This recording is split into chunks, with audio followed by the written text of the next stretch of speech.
Right, so today I'm going to take the radio out of a Peugeot 106 1.1 Independence. So it'd be best off if you can find some proper radio keys.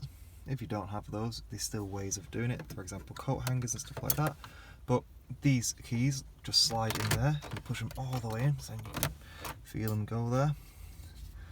And same with this side too. I'm going to have to put my camera down for a short while, and then I'll show you what you do. So you pull them out like that. See the flex there? So you pull them out like that, and then the same on the other side, and it should just pull straight out.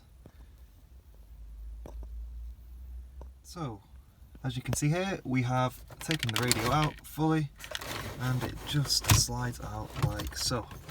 And when you do that, you'll see the cables on the back here. You need to remove those. So that one is just a pull off, and that one there has a few tabs on it, white at the top, black plug at the bottom, and there as well, that's just a little grommet which pushes in back there. So I'll just put the camera down and show you when it's all out. So we have the radio out here. Plugs are a bit tight, it doesn't look like it's ever really been off before.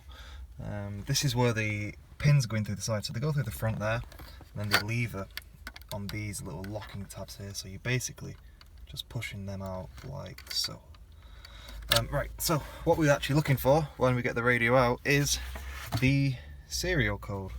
So it'd be best off if you wrote down all these serial codes here, and then you can go to your relevant source to get your radio code. So there's some places online, cost about £10, local forums, or your main dealerships, but main dealerships could be a bit expensive. I hope that's a bit informative for you. To put it back in, plug the wires back in, push it in, and it'll click in like just straight in. It's quite easy. Thanks for watching.